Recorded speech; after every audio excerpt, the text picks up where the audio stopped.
Yeah, I should be recording. Okay, welcome.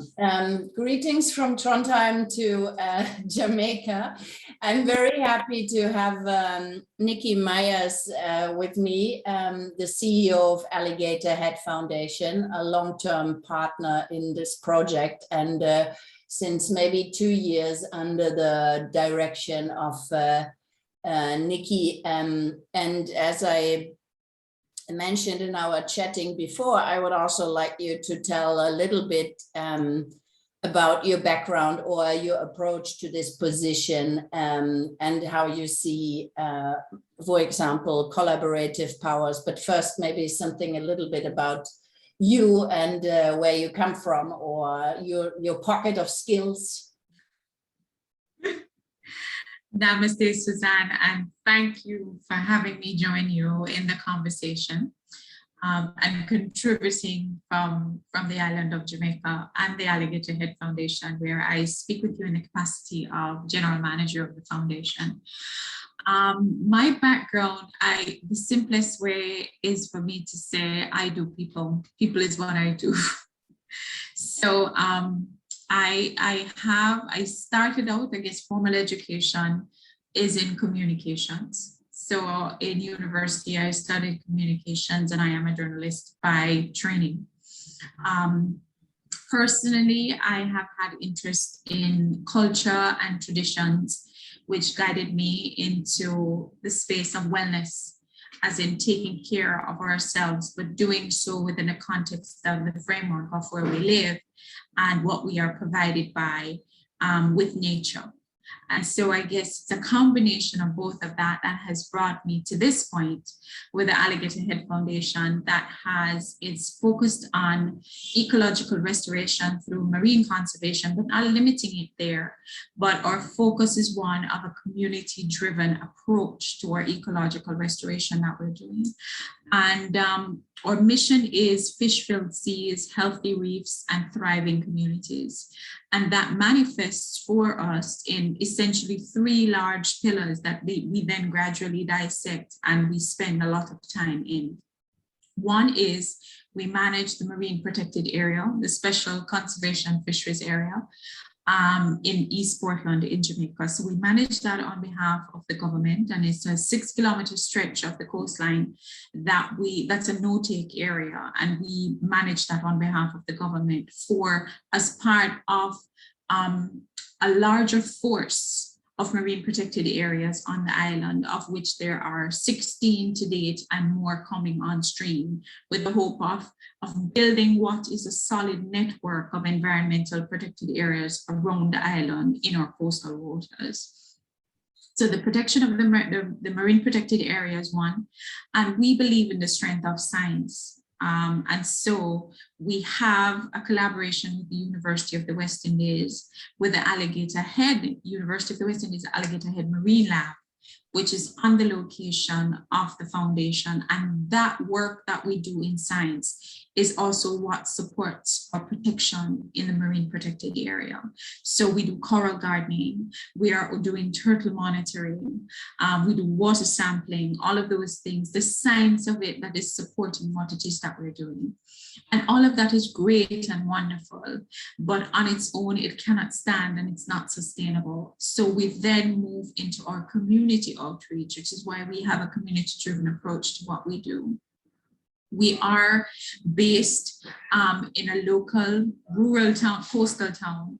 And so it would be remiss of us in trying to achieve the mission that we have to not have what is a community-driven approach. Jamaica is a small island, our communities are even smaller, everything is connected.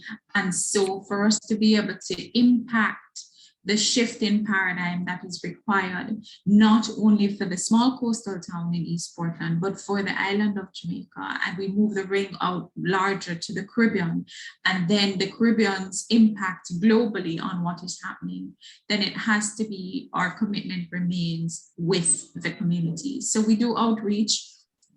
Our outreach is multidimensional. So we look at where there are spaces for us to provide employment.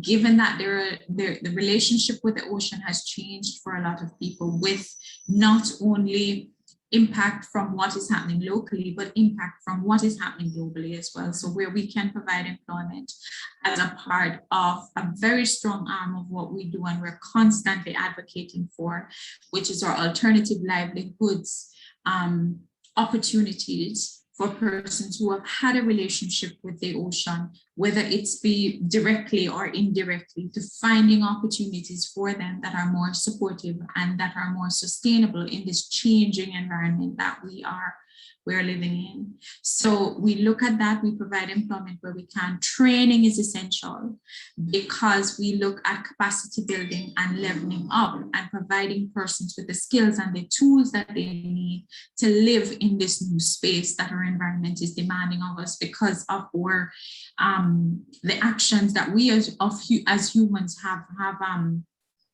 implemented and what we have done. So we do the training as well. And then we look at education as in underground with our high school and our primary school and our basic school, which is at the introductory level, kindergarten level, to be able to get persons to understand the relationship that we have with the land and the ocean and how it has changed and what's been changing.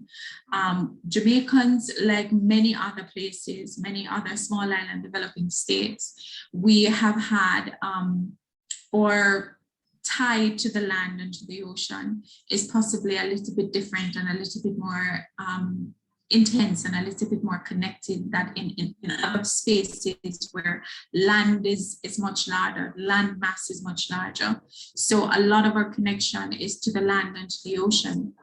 Interestingly enough, we have to make sure that we take into consideration the culture of the space that we live in, because Jamaica, like a lot of other Caribbean islands, a lot of people are not swimmers, even though we live on an island. And a lot of people find that very strange. However, if you put it in context, it is not strange, but it's completely understandable because we are a post-colonial society. And so it is understandable the impact that generational trauma has on the relationship that people have with the ocean, which is primarily one of fear and less one of respect. So one of the things that the Alligator Head Foundation wants to be able to do is, in the middle of all of this, in our community-driven model, is to assist with leveling up, is to assist with building the capacity while honoring the history and understanding where the trauma is coming from, but being able to redefine it and reposition it so that people can heal and move forward.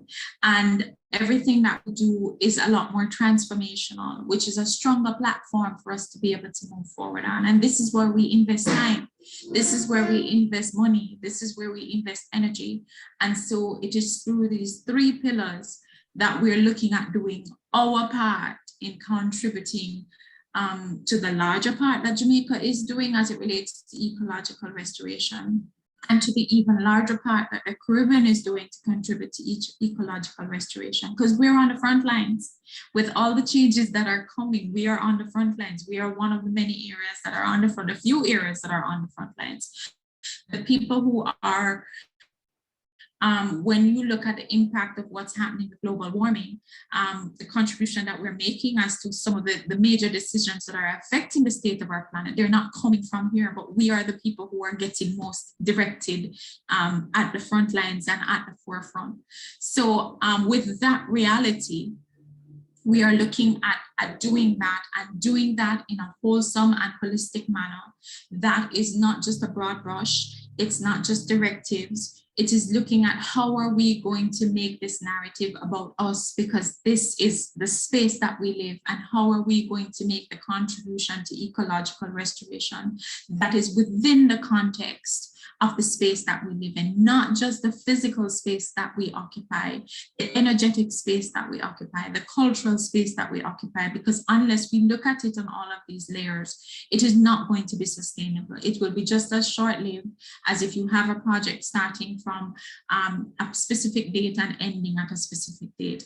We want to be agents of change. We are actively being agents of change, where we're contributing to something that is not just going to be for this lifetime, but it's going to be for generations to come. So that, in a nutshell, in a very large nutshell, is essentially what we're doing at the Alligator Head Foundation. And for me, what my life journeys has brought where that is concerned, because as I said, communications, the connection to the land, the wellness, the holistic, the way in which we approach, the value of the culture, the understanding, the tailoring of the narrative, and the importance of getting the persons who are most directly impacted and on the front line, not only involved in the conversation, but actively involved in the action of what needs to happen to make the shift. So for us, it's collaboration is essential. And on the small level of the community, it is what makes the difference. On the larger level of the island, it is also what makes the difference. So we are part of the 16-member network. The Alligator Head Foundation is a secretariat for the Fish Sanctuary Network here in Jamaica. And so that conversation is not an individual conversation. It reaches around to the other members that are part of this network. And as part of this network, we look at our contribution to what is happening within the Caribbean. The focus is on bioluminescent in the Caribbean, and there are a lot of islands that don't have it. But bioluminescence is not disconnected from everything else that is happening within the Caribbean. And so it is essential that in looking at what needs to be maintained and supported, that is probably not the same in every single physical geographical location. We don't look at the differences, but we look at the similarities as what is it that we need to work at? What do we need to preserve? What do we need to make sure that is sustainable and healthy as a connector for everything else that exists within the Caribbean space? And so this is what we want to add our hands and hearts to as the Alligator Head Foundation, and this is what we do. We show up to do on a daily basis, Suzanne. Yes, no, super. I mean, this is like so important, and it also sums up why we, without the Alligator Head Foundation, we wouldn't be able to start or to do any of the networking or research. I mean, without Lalita and the people that I met actually on the Portland ground, the whole idea wouldn't have come about. But I'm also interested as, especially in the last 2 years when like collaboration was like so difficult, that, what you see as possibilities of, strengthening the Caribbean alliance or, connecting more. I know that the University of the West Indies is very connected with the different campuses, for example, but for more smaller kind of projects like our project or also maybe some of the environmental movements that are happening in Jamaica or in Trelani. I mean, how do you see the sort of political possibilities of people kind of connecting and learning from each other? For example, in terms of citizen science or in terms of managing the base from your perspective? I think for us to be able to effect the change that we need, the conversation has to be regional, and regional then has to expand out to being global. And so for this to happen, not only because of resources, which is also one of the immediate cries that people, because it's going to take money to do a lot of the things. This didn't happen overnight. And a lot of the things that need to be done, it's money. But before we even get to the money, it has to take the commitment. It has to take the heart and the passion and the willingness and the understanding to know what it is that we're doing. And so there are several layers that I see the collaboration and the connection.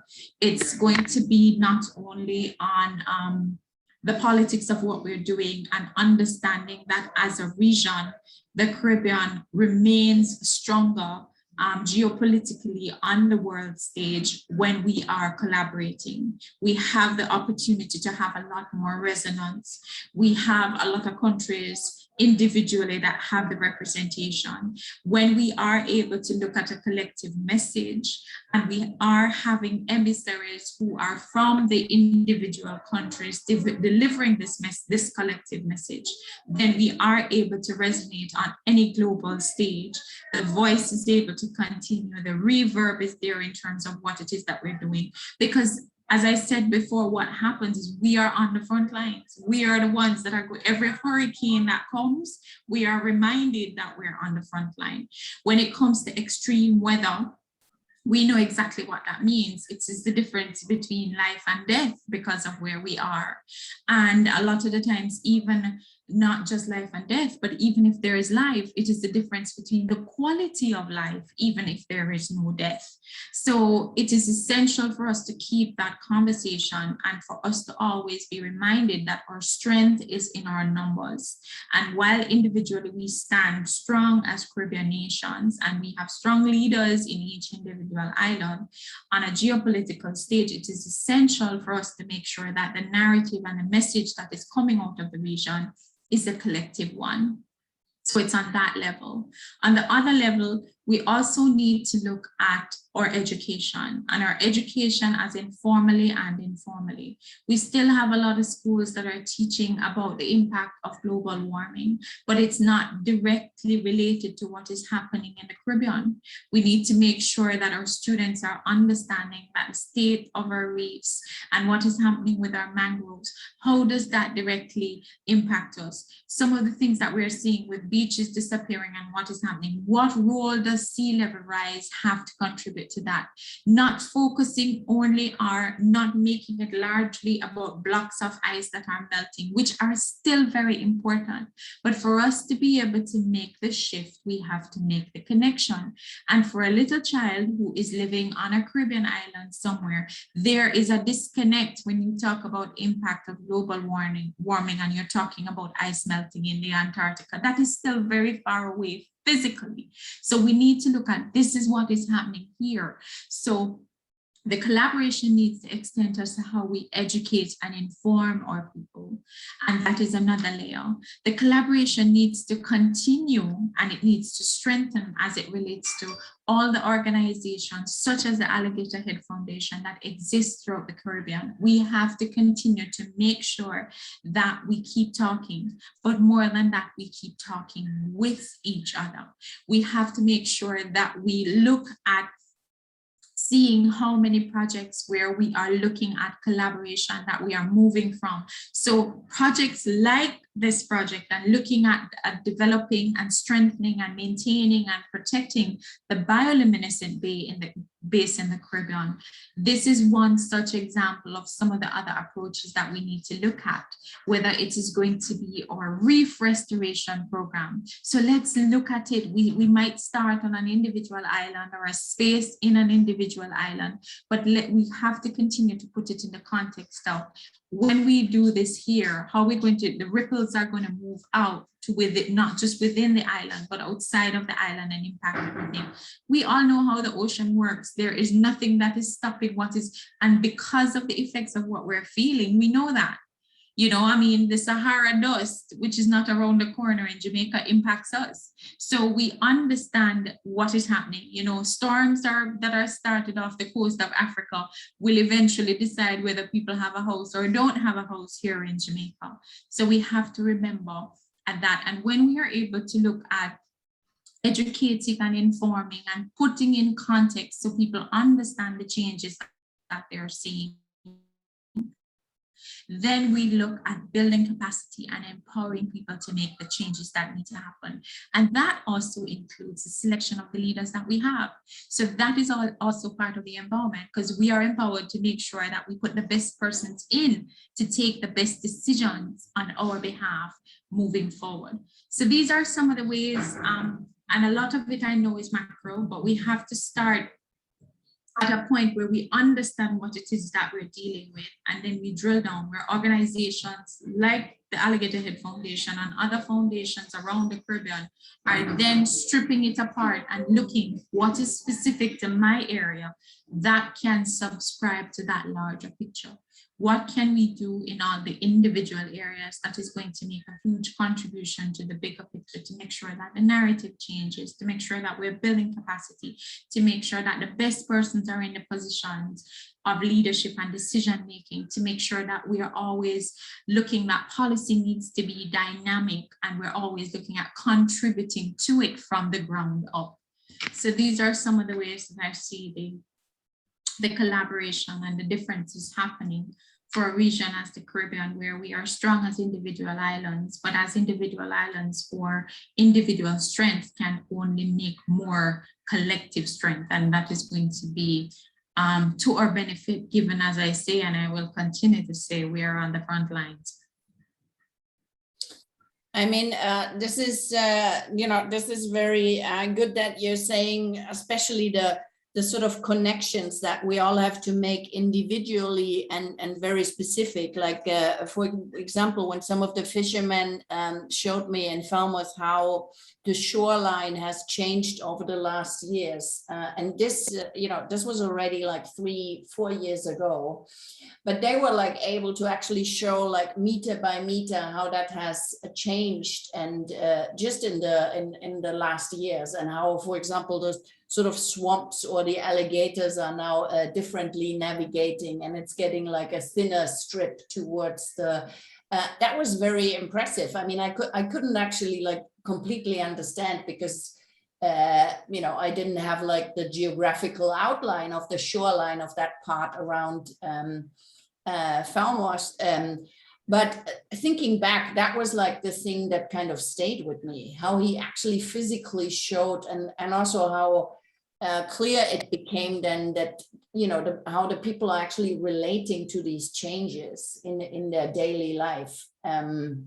So I would be also a bit interested in, because you guys have been working with the fisher folk around in Portland, and how you see this, because in one way, we're also thinking that they should have, like, in that particular location, that there should be like much more voice from them. And I mean, they've been also, trying to say that in some of the infrastructural decisions, their voices are not heard enough, or in the changes and the permissions of the development, for example. So one of the things that we would like to achieve, that there is like a better communication and a better how do you say, platform for the fisher folk to talk about the important things and have their voices in some of the decisions. And I know that you have like many experiences with this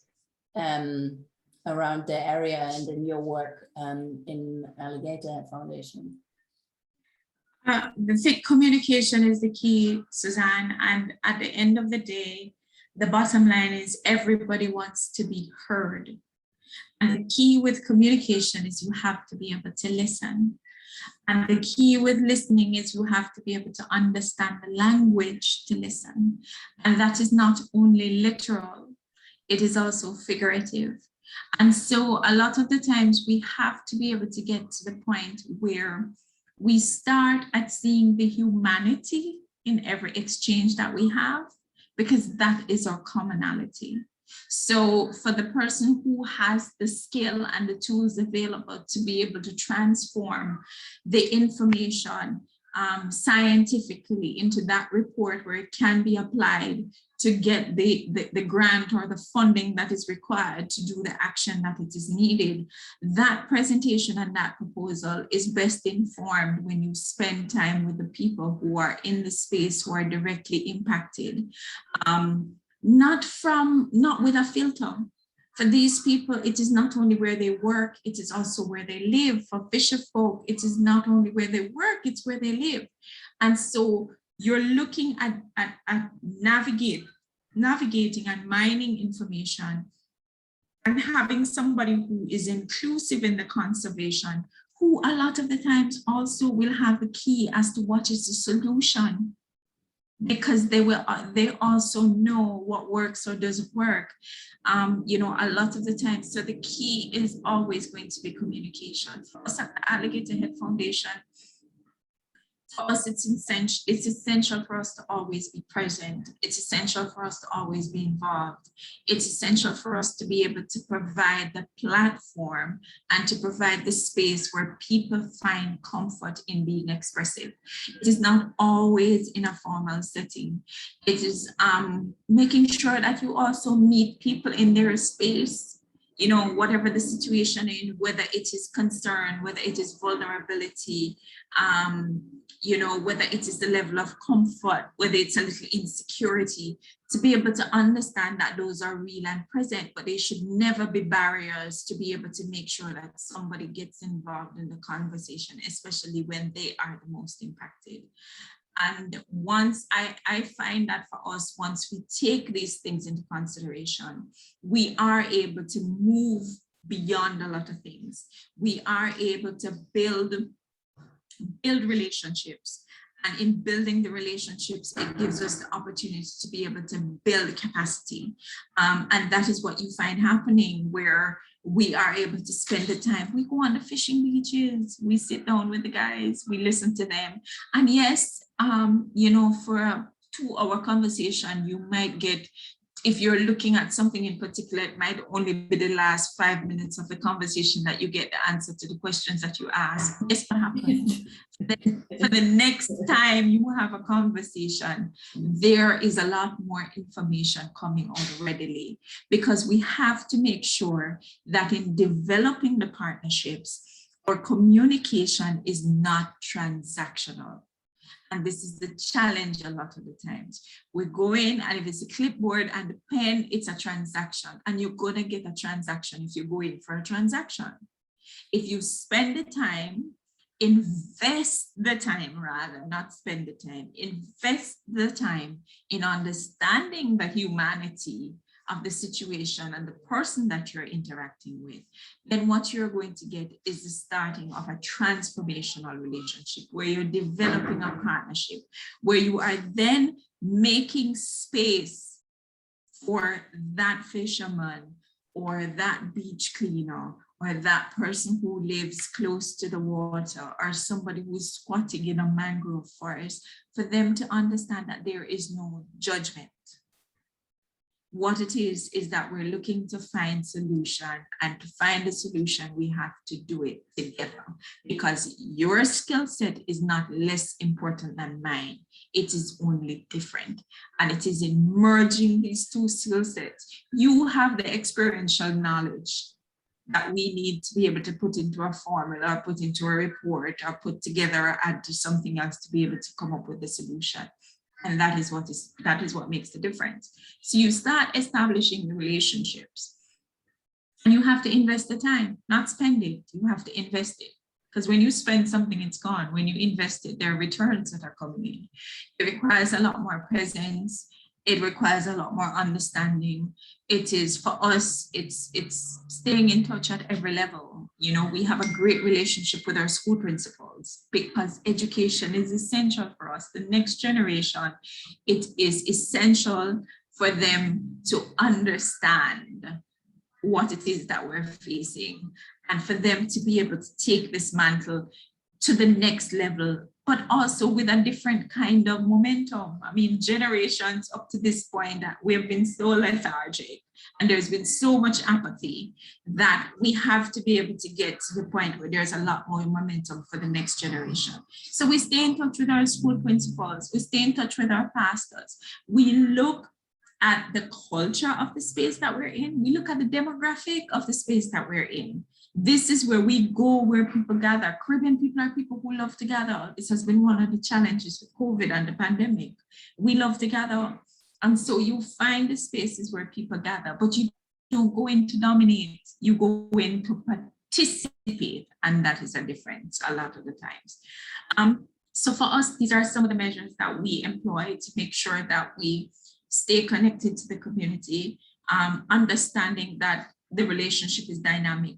And so there are going to be times when we don't agree, but that's great, as long as we have a platform to be able to put everything on the table.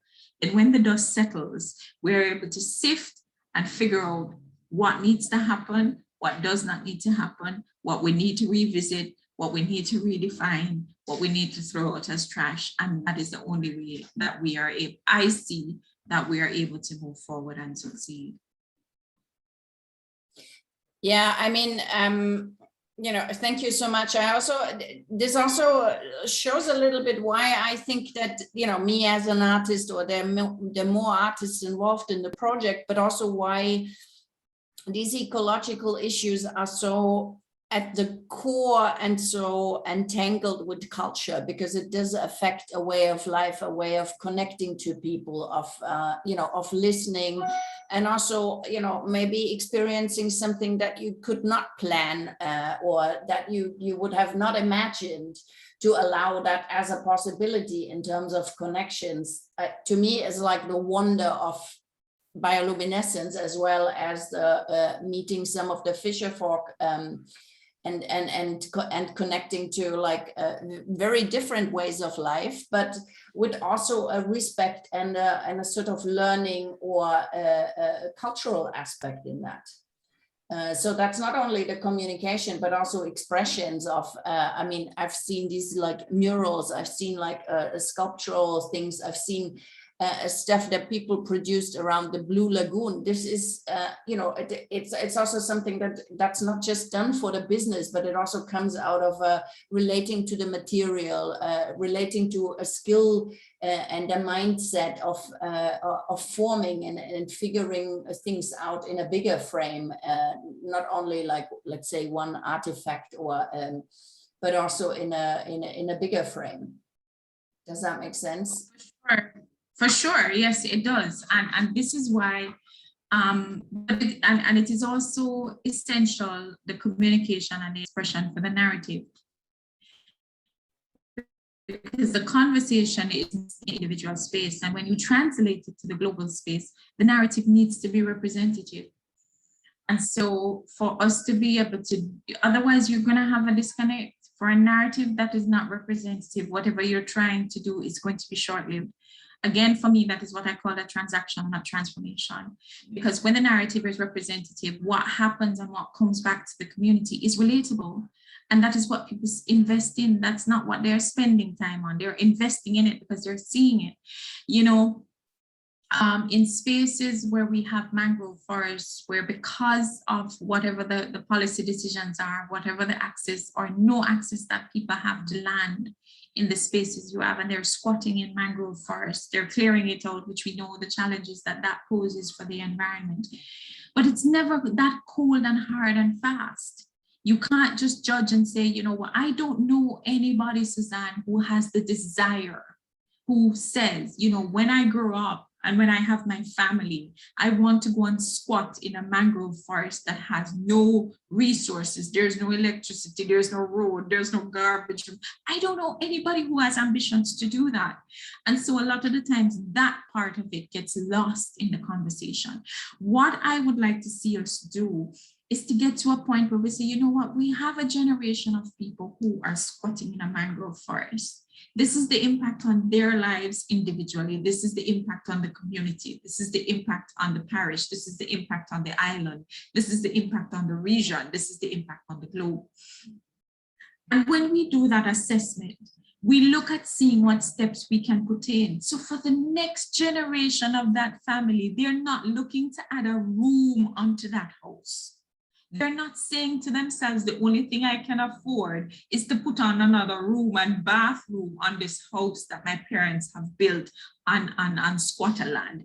Their ambition, but not only that, their access is going to be for them to say, I am looking, when I have any kind of land tenureship and ownership, to be able to move in a space where the environmental considerations are taken into place.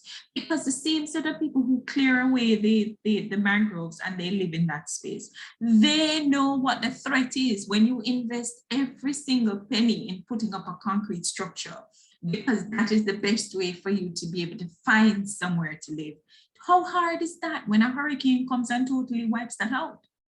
So we also have to be considerate of the fact that the narrative needs to be representative. And a lot of the times we have to make sure that while we have the cold and hard facts, you cannot disassociate the human element from it. And it's in the human element that you find the culture. It is in the human element that you find the culture.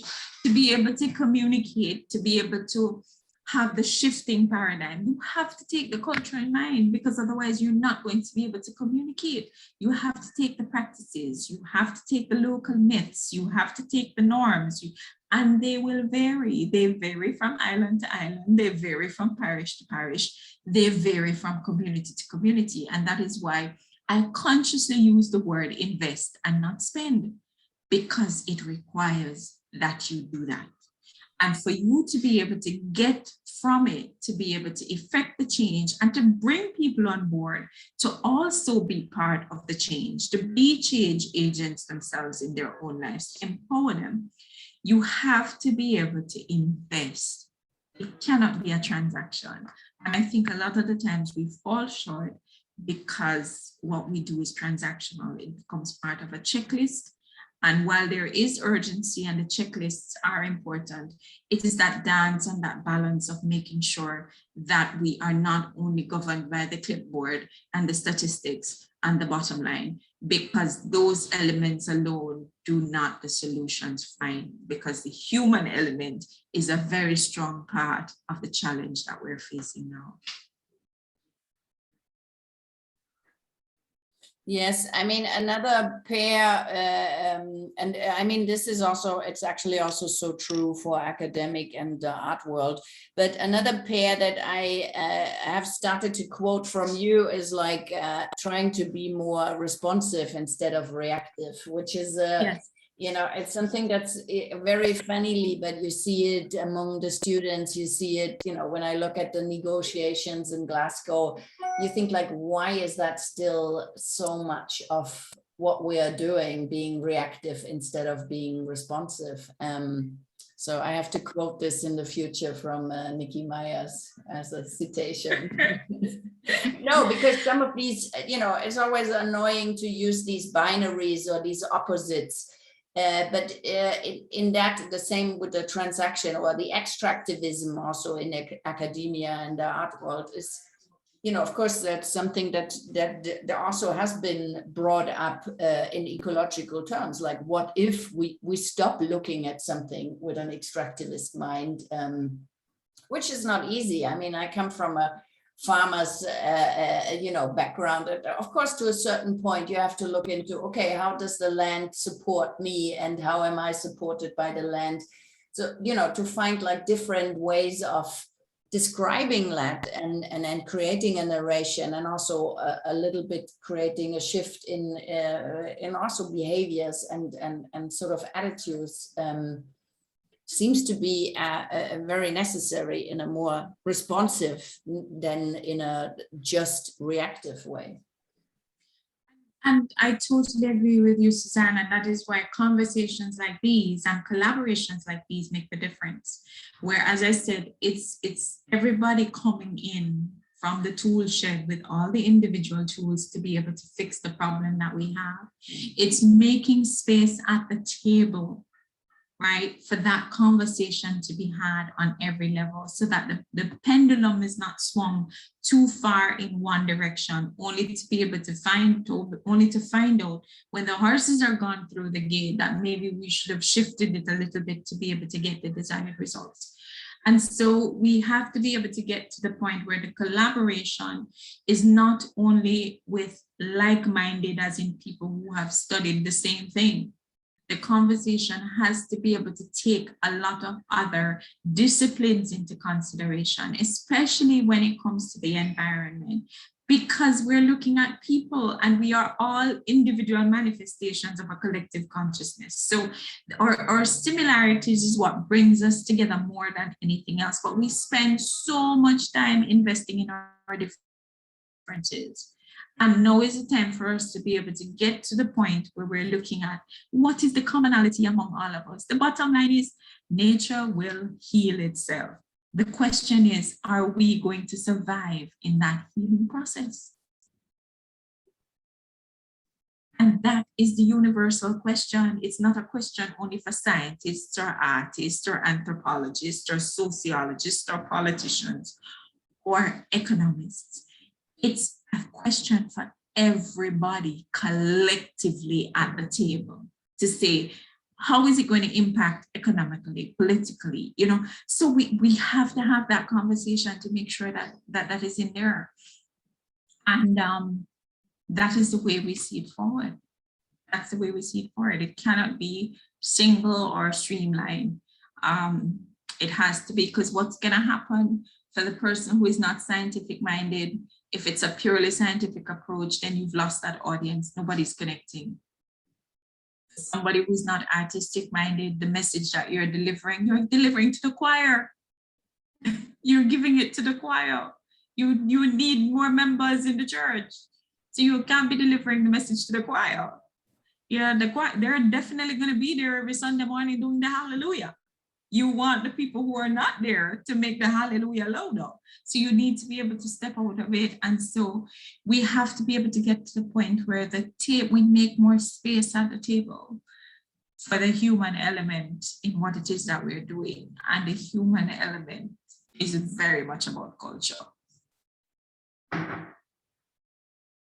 Very nice. I kind of, it sounds like an end, but I have to say that I would also like one more, because I've been thinking in our project that we would like, or I think it's also necessary to have that the women have like a special role in this process. So I would like to hear a little bit your opinion on that, because we've had, conversations around women, but and their role in society, also maybe leadership in environmental processes and in environmental leadership in general. I don't know how you call it, but it does seem very natural to me that women have like a strong role in that. But then there's another aspect of, let's say, the Rastafarian or the Maroon culture in Jamaica that where maybe also another relation to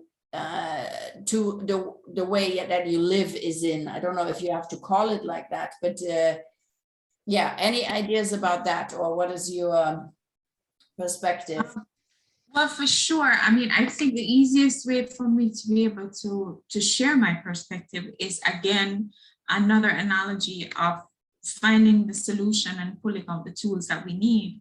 We are all individual manifestations of a collective consciousness, and gender plays a big decision in how persons find solution, in how people are able to identify what a challenge is. And so it would be remiss of us to be able to find a solution without taking that into consideration. And where we have the strength in the in women, we definitely need to make sure that that is mined. And especially, again, when you look at cultures where the societies are primarily matriarchal, and whereas you might find a lot of the leadership position or the titles are held by men, but a lot of the decision making is done by women who don't take the credit for it. In cultures where you have single parent families, which is largely women, how are you going to have a conversation without including women? They're the ones that are making it work. Their relationship with the environment, their relationship with people is totally different. So I don't see it as, I think where we get lost in this conversation and where we get shafted in this conversation as the human race is we start looking at it as what is better and what is not better. We need to look at who has the skills to be able to get something done, and we need to make sure that the task is given to the person who either intuitively or training, because we also cannot take that out. There is, no matter, you have a mother and a father, there's a totally different connection with womanhood, right? On different levels. And it doesn't mean that it is only your childbearing skills or ability that brings that out. We just have to look at the fact that who is much better able to either communicate, deliver, or to get out what we need to get, or to monitor at that point in time. And so we cannot overlook, we should not, it is to our detriment. And I think if we are honest with ourselves as we look at the state of a lot of things that is happening, we would recognize where we have seen the strength of women making the difference and making a positive difference. And we have seen where the absence of the contribution of women has also made a very stark difference in some of the things that we have. So it is essential for us to move away from this highlighting of our differences and move into the point where we are all individual manifestations of a collective consciousness. So if this is what I bring to the collective, it is not any better or worse than what you were bringing, Suzanne. It's just different. It is what I am contributing. So let me contribute to the solution. And to be able to not have space in the conversation or in any of the plans or in any of the actions for the role of women is detrimental to any plan, because women are a significant force. I mean, we're replenishing the earth in bringing forward and bearing children. So that is the most base approach to looking at it. And yes, somebody might come in with what science is doing and what science is not doing, but at the end of the day, that is what it is. But our lens, the lens that women bring to any discussion and any solution is totally different. This is not undermining what the contribution is that men have, but we need to make sure that we cannot have the pendulum swinging too much in one direction and authorize, because otherwise we are only going to be seeing it from one perspective. We need to be able to come to the solution, looking at all the perspectives and seeing what best serves us, not as man and woman, but as humans, because at the end of the day, that is what it is. At the end of the day, that is what it is. We're all humans. The sun doesn't discriminate and figure out who is a man or a woman.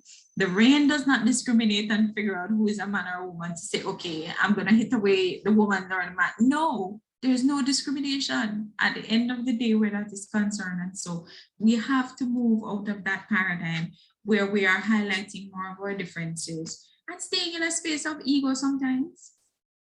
And seeing that there has to be room at the table for all perspectives, and understanding that the lens of gender does give different perspectives, and it is important for us to honor that and go through the filtering process as well. What makes sense, what does not make sense, what we need to highlight, what we need to forget, what we need to redefine, what we need to reposition for us to be able to move to where we can find a solution. But we can't ignore that. It is essential. When we look at in a lot of communities, and an island like Jamaica, a lot of our associations, a lot of the groupings and the gatherings, they're held up by women.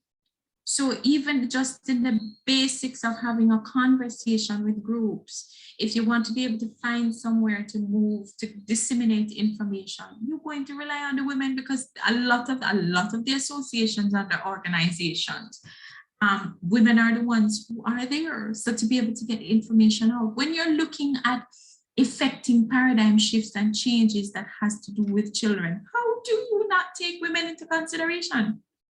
So for me, it's a little bit foolhardy to not recognize actually not a little, it's a lot foolhardy to not recognize the importance and the impact of how much the contribution through the lens of gender, the contribution from women will make a difference as to what it is that we're trying to get. We just need to look who is able to deliver what. This is where we want to get to go. What is your skill set and how are we going to get it done? Yeah, super. Thank you so much. Thank you. It's also